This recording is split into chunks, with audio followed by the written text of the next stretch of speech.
जिला खैबर के इलाके तीरा में ऑपरेशन से मुताल्लिक वफाक और सूबे के अंदर एक तनाज़ा पैदा हो गया है। सूबाई हुकूमत ने वफाकी हुकूमत पर और इदारों पर इल्ज़ामात आयद किए हैं कि वो ज़बरदस्ती नकल मकानी करवा रहे हैं, जबकि वफाकी हुकूमत की तरफ से वफाकी वज़ीर इत्तलात ने सख्त उसका बयान का जवाब दिया और तरदीद की। और बयान में उन्होंने कहा कि ऐसा कुछ नहीं हो रहा, कोई नकल मकानी नहीं कराई जा रही, IBOs जो हो रहे हैं उसी तरीके से चल रहे हैं, इंटेलिजेंस बेस्ड ऑपरेशंस का सिलसिला जारी है। हालांकि हमारी तरफ से इस तरह की कोई चीज़ नहीं की गई, लेकिन फिर भी इदारों के ख़िलाफ़ एक मज़मूम साजिश हो रही है जिसको हम नाकाम बनाएंगे और किसी भी किस्म की जो इस किस्म का प्रोपेगेंडा होता है उसको आइनी और कानूनी तरीके से जो है वो देखेंगे और इस मसले को हल करेंगे।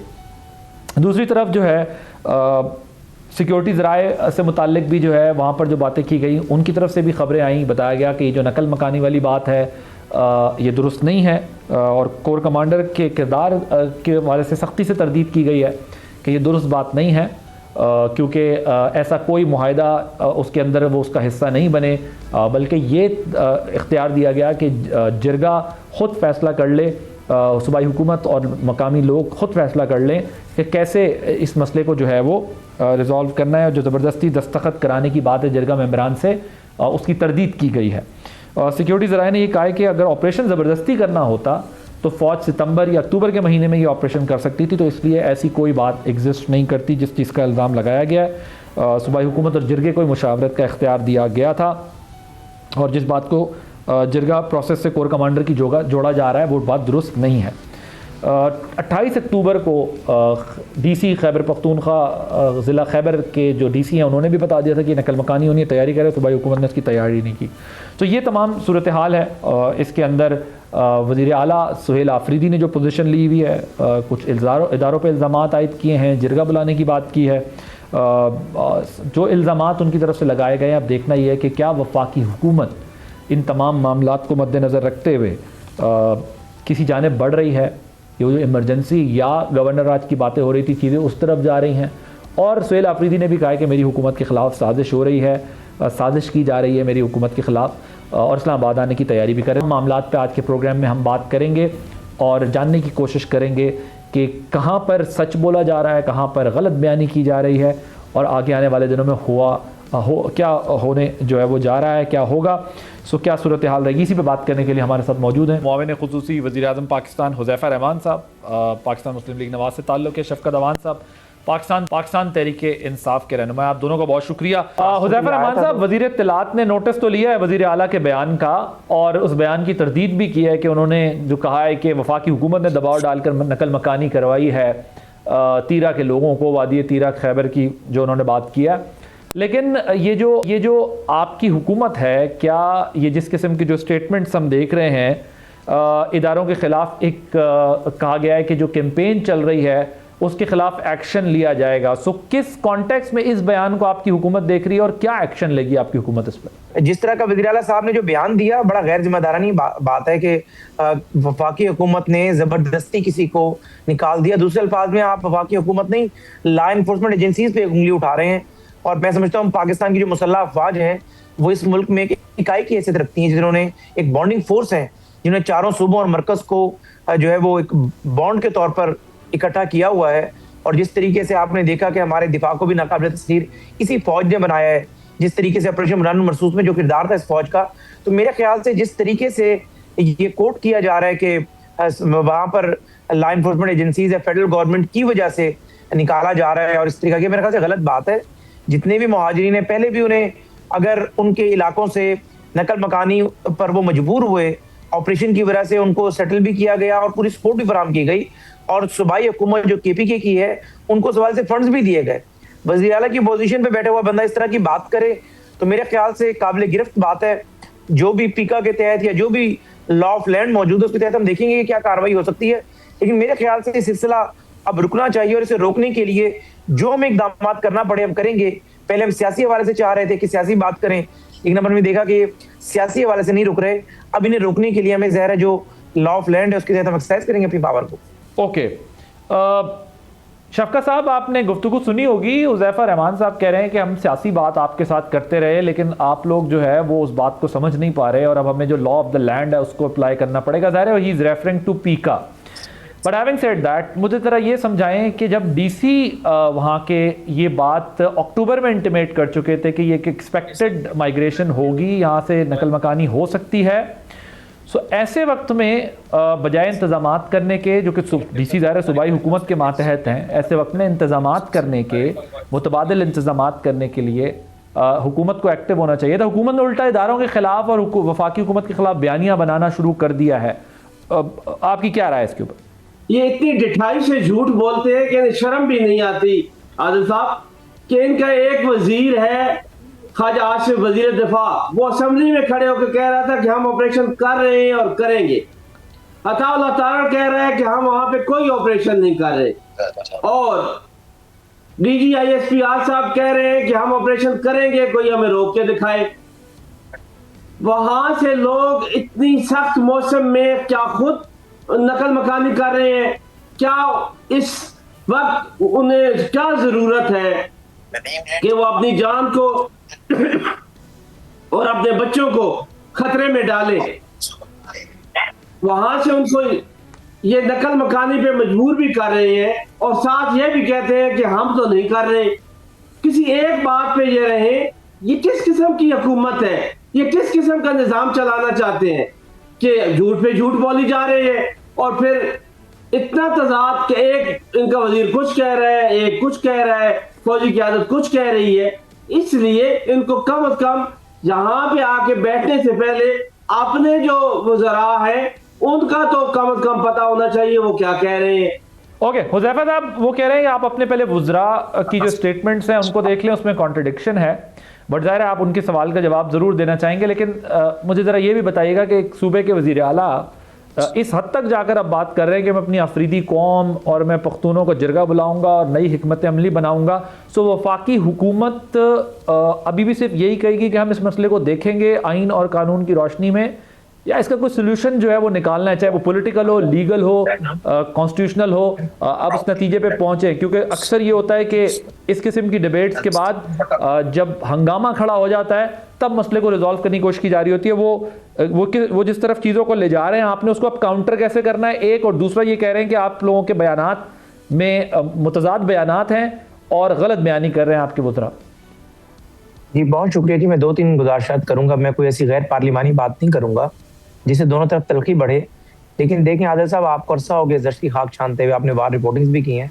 अगर KPK में अमन आया था, ऑपरेशन राय रास्त हुआ, ऑपरेशन राय निजात हुआ, वो मैं समझता हूँ कि अफवाज पाकिस्तान की कुर्बानियों की वजह से आया था। कई हमारे जवान शहीद भी हुए थे और अफवाज पाकिस्तान ने एक पुरअमन KPK तहरीक इंसाफ की हुकूमत को दिया था। 2013 में आपको याद होगा जब हम फेडरल में हुकूमत में आए थे तो 2 मुसलसल ऑपरेशन के बाद सवात हो गया, ये सवाबी हो गया, ये वादी तीरा हो गया, सब पुरअमन इलाके थे। और उसके बाद पिछले 12 सालों में जो कुछ भी तहरीक इंसाफ ने किया मैं उनके ऊपर डालूंगा नहीं, लेकिन आप ये देखें कि इस हकीकत को दोनों फरीक मानते हैं। यानी तहरीक इंसाफ ये कहती है कि वादी तीरा हो या ये इलाके हो, यहाँ पर तालिबान आकर आबाद हुए, लेकिन ये PDM दौर में हुए, और हम ये कहते हैं कि लोग आबाद जो हुए हैं ये बेसिकली तहरीक इंसाफ के दौर में हुए। लेकिन दोनों बातों को अगर आप एक तरफ रख दें, हम दोनों फरीक इस बात पर मुत्तफिक हैं कि TTP के दहशतगर्द जिन्हें अफगानिस्तान से सपोर्ट फराम की जा रही है, अमरीकी असला जो छोड़कर गई अफगान फोर्सेस, वो ये यूज करते हैं। हमारे 80,000 से ज्यादा फौजी जवान जो है इस ऑपरेशन में शहीद हुए हैं, कुछ सिविलियन शहीद हुए हैं। तो उसमें हम क्या कहते हैं कि इसका हल दोबारा ऑपरेशन ही है। इन्होंने कहा नहीं ऑपरेशन ना करें, हम मुज़ाकरात करें। हम अफगान तालिबान के साथ मुज़ाकरात करने के लिए गए जिसमें टर्की हमारे साथ बैठा, कतर हमारे साथ मौजूद था, लेकिन मेज के ऊपर अफगान तालिबान किसी एक बात पर भी नहीं आए। ना उन्होंने ये कहा कि हम TTP को इस इलाके से मुंतकिल करते हैं, ना उन्होंने ये कहा कि हम TTP को दहशतगर्दाना सरगर्मियां करने नहीं देंगे पाकिस्तान के खिलाफ, ना उन्होंने ये कहा कि ड्यूरेंट लाइन की इस तरफ ये लोग जो है नकल मकानी नहीं करेंगे, मैंने दूर ले जाते हैं। उसके बाद बिरादर इस्लामी ममालिक जिसमें कतर है, जिसमें टर्की है, हमारे साथ खड़े हो गए इस बात पर कि वाकई पाकिस्तान के अंदर दहशतगर्दाना सरगर्मियां ये TTP कर रही है, जिससे आपकी सिविलियन हो या लार्ज पर्सनल एजेंसीज हो उनका नुकसान होता है। उसके बाद हमने वो ऑपरेशन जो है, अब ये कोई ये कह रहे हैं कि जो कोई वजीरों के बयानों में तजाद नहीं है, देखिए पूरे KPK के जो एरियाज हैं फॉर्मल ऑपरेशन स्टार्ट नहीं हुआ, लेकिन छोटी छोटी कार्रवाइयां तो चल रही हैं। आप कोई दिन ऐसा नहीं होता जब वहां से खबर ये ना आए कि दहशतगर्दों ने कोई वहां पर वारदात ना डाली हो।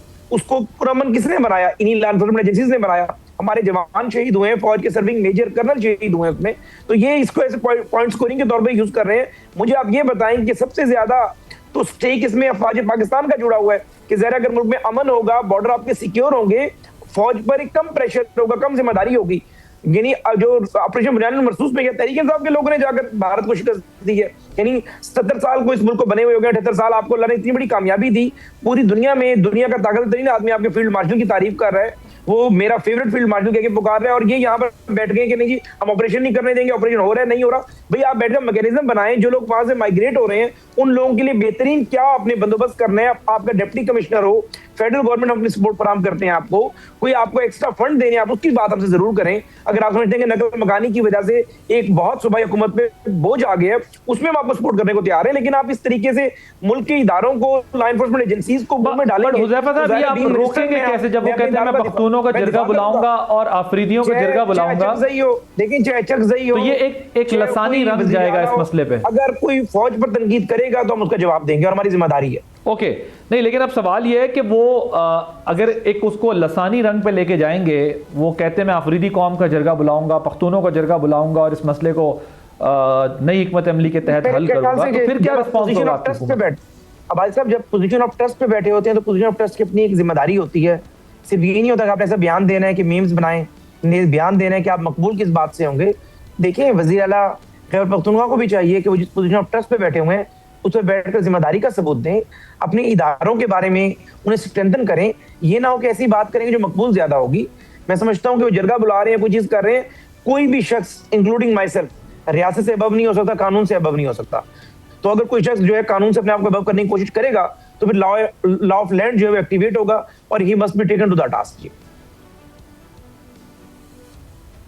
नहीं, बट अभी तो मसला जो है वो एक उस तरफ जा रहा है ना कि जहां वो इसको ये कह रहे हैं कि मैं ज़्यादा ज़ाहिर हम भी एक लिमिट से आगे बात नहीं कर सकते, लेकिन जिस तरफ वो लेके जा रहे हैं वो लॉ ऑफ द लैंड से ज़्यादा वो पॉलिटिकल नहीं लेके। हाँ सर, वो हम उस तरफ नहीं ले जाने देंगे। देखें पाकिस्तान है तो हम सब हैं, कोई भी जमात हो, मुस्लिम लीग। ओके, आप कहते हैं कि आप उस तरफ ले जाने नहीं देंगे। मैं सुबाइयत या लसानियत की तरफ कोई बंदा लेकर जाएगा तो फिर रियासत उसे आनी हाथों से निपटेगी, ये काम हम नहीं होने देंगे। ओके शफकत साहब, पीटीआई एक कौमी जमात जो है वो अपने आप को कहती है, इस मसले को एक होलिस्टिक अप्रोच से या एक नेशनल लेवल पर डील करने के क्यों जो है वो इसको एरिया स्पेसिफिक कर कर आपके वज़ीर आला डील कर रहे हैं? और फिर अभी आपने सुनी लिया हुज़ैफा रहमान साहब कह रहे हैं कि उनको फिर according to the law deal करेंगे हम अगर इदारों के ख़िलाफ़ कोई मज़मूम साजिश करने की कोशिश की गई या कोई माहौल बनाने की कोशिश की गई। सो क्यों इसको एथनिसिटी की तरफ लेके जा रहे हैं? वज़ीर आला एक सूबे के वो जो नई हिकमत अमली की बात कर रहे हैं, वो क्या हिकमत अमली है, किस तरफ ले जा रहे हैं मामलात को आप लोग? भाई साहब, पहली बात तो ये है कि पाकिस्तान तहरीक इंसाफ नेशनल जमात खुद को कहती नहीं है और बारहा ये साबित कर चुकी है। हाँ, बाकी जमातें आप कह सकते हैं कि सूबाई लेवल की रह गई हैं, मुस्लिम लीग नून और पंजाब तक। फिर लसानियत का रंग क्यों है इसके अंदर कि आफरीदी कौम का जरगा बुलाने की बात हो रही है और पख्तूनों का जरगा बुलाने की बात हो रही है? अगर मुझे बोलने देंगे तो मैं जवाब दूंगा। पाकिस्तान पीपल्स पार्टी है तो सिंध तक मैं बात करें आप बिल्कुल, लेकिन मैं आपके उस सवाल का जब आप दावा करते हैं तो उस दावे को पूरा करना होता है ना।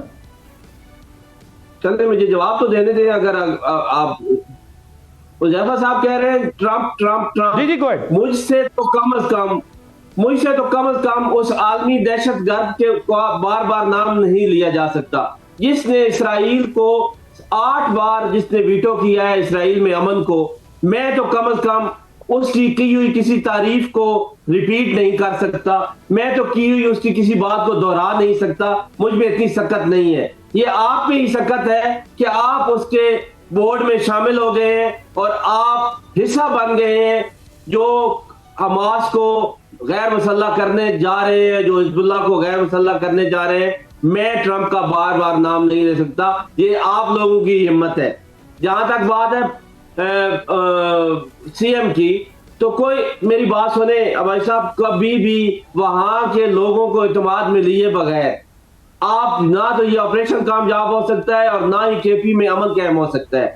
वहां पे एक जिरगा हुआ है जिसमें सारे कबाइल, सारे मशाइख, सारे पॉलिटिकल पार्टी शामिल हुई हैं और उन्होंने भी कुछ कहा था जो हुकूमत ने नहीं सुना। आप भी अगर वहां पे अमन कायम करना है आपने, तो आपको वहां के मकामी लोगों को एतमाद में लेना होगा। उनकी भी कोई वो भी कुछ चाहते हैं, वो भी कुछ सोचते हैं। जब तक आप उनको नहीं लेंगे एतमाद में, ना तो वहां पे अमन कायम हो सकता है, ना कोई ऑपरेशन कामयाब हो सकता है। ये हकीकत है, इस हकीकत को आपको मानना पड़ेगा और इसको माने बगैर आप आगे नहीं जा सकते। और एक बात का जवाब मैं देता चलूं, जो पहली माइग्रेशन हुई है उसके पैसे अभी तक उन गरीब लोगों को किसी ने नहीं दिए। ये ऑन रिकॉर्ड बात है। फेडरल गवर्नमेंट ने 4-4 लाख फी घराने को पे करना था पहली माइग्रेशन का, वो अभी तक नहीं पे किया। ओके, लेकिन अब देखिए शफकत साहब, मसला ये है कि आप जो बात कर रहे हैं ऑन बोर्ड लेना, ये बात तो दुरुस्त है, क्योंकि वहां तक तो ठीक है कि बातचीत होती रही, सूबाई और वफाकी हुकूमत एक दूसरे से बात करते रहे हैं। लेकिन अब जो इस केस की वो क्या कहना चाहिए कि जो रियलिटी है वो ये है कि वो ये कह रहे हैं कि हमने नकल मकानी का नहीं कहा, सूबाई हुकूमत के डीसी ने कहा कि ये नकल मकानी एक्सपेक्टेड है, आप उन्हें फैसिलिटेट करें। आप लोगों ने उसको एज प्रोपेगेंडा यूज किया कि वहां पर चूंकि ऑपरेशन हो रहा है तो इसलिए ये सब कुछ हो रहा है। तो वो आप पर ये इल्जाम लगा रहे हैं बेसिकली। ऑपरेशन तो उन्होंने कहा आईबीओज हो रहे हैं और रियासती इदारे, लॉ एनफोर्समेंट एजेंसी इंतजार तो नहीं करेंगी कि कौन इजाजत देगा तो ऑपरेशन। मैं जरा शफकत साहब सवाल मुकम्मल कर लूं ना। इजाजत तो नहीं देंगी कि यार इजाजत लें कि यार एक तरफ भाई उनको 25 जनवरी की डेडलाइन देगी कि आपने इलाका खाली करना है।